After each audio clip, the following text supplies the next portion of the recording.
Heather Clancy, Editorial Director of GreenBiz, and I'm in the GreenBiz studio with Patrick Flynn, Vice President of Sustainability for Salesforce. Patrick, hi. Hey, Heather, how are you? Great. It's wonderful to see you. Great to see you.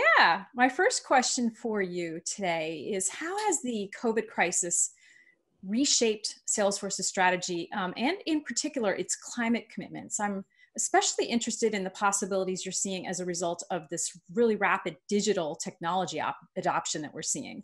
Sure. Thanks, Heather. You know, what we're seeing both at Salesforce and with all of our customers is an acceleration of their digital transformation plans. And, you know, things that were on the roadmap for years ahead, all of a sudden are brought sooner.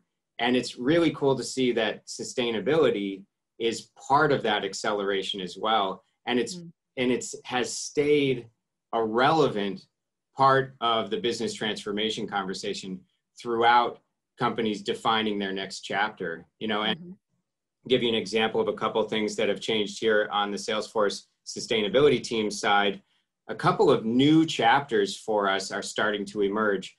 Air travel, which we know is a really important thing to tackle. We've offset our air travel emissions for a couple of years now. We know that's nowhere near enough, but it went from being something that we weren't quite sure how to even nudge to going overnight to zero. And so obviously business can carry on really successfully, even in environments where we're not traveling a lot. And now the challenge is on, how do me and my team think about changes to behavior and policy and incentives to try to make sure that it doesn't go back to what it once was. You know, and number two, I'll just throw out there, we just put out our sustainability at home playbook. We think the home environment and the sustainability, the health, the wellness, the materials, the air quality in employees' homes is going to be this new frontier of extending sustainability values from companies. Yeah. And as we know, the ESG reporting requirements for companies are only getting stronger and more requested. And last year, you came out with a tool, the Sustainability Cloud, to help companies with their own carbon accounting and reporting. You based it on some things you had developed on your own. Yep. So can you give me a progress report on how that's doing? Sure, you're right. ESG is more important than ever. I think what stakeholders around the business, including the investors, are seeing is that we need to go from ambition to action, and action is measured in KPIs, metrics, data, and that data needs to be at really high levels of quality and trust.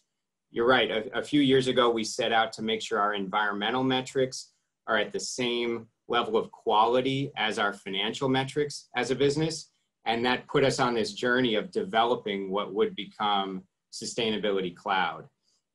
It revolutionized our own internal reporting process, bringing it down in terms of time, bringing it up in terms of trust and quality, getting those metrics into our public filings.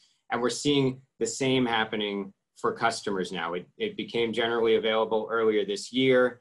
It's so exciting. Our customers across every industry are looking at it and using it to get their own climate context and find the way forward to take action. Our partners are excited about it because they can build businesses around implementation and guidance related to sustainability and Sustainability Cloud. And our employees are really rallying behind it. We've got a huge number of employees here in Salesforce who are getting trained to communicate it, to advocate for it, to guide customers through it. It's just been such a fun and exciting adventure. That's a great update. Thank you. And you know, another thing I know that your company has rallied around for a very long time is the concept of equity and inclusion. So I wanted to, as my final question, ask, how is your team integrating the environmental justice concerns that have become so much more visible and vocal and important this year? How are you embedding those into your corporate sustainability strategy? Great. You know, I think one of the lessons coming out of the year 2020 is just it's so clear how much all of these things are intertwined, and there's no separation between environmental strategies and equality strategies. They need to be one. For Salesforce, equality has been one of our values for quite a long time, and officially, and certainly a value for the company since its inception. And it's been a real driver of the sustainability program for a long time. We know that when climate goes wrong, it's those with the least that suffer the most. You know, climate change is an inequality amplifier out there. And so every single one of our strategies can be looked at through the equality lens or the environmental one. You know, renewable energy, it's great for climate action, but also it's great at reducing air pollution, which we know is disproportionately impacting low income and disadvantaged communities. Or you could take our real estate program.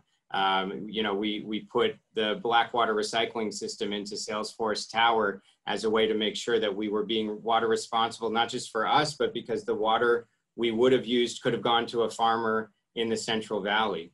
You know, countless examples of how we weave the ideals of equality and seeking environmental justice into every one of the actions we take. Well, Patrick, thank you for the update. Great to be with you. Thanks for the interview. Yeah. You just heard from Patrick Flynn, Vice President of Sustainability for Salesforce.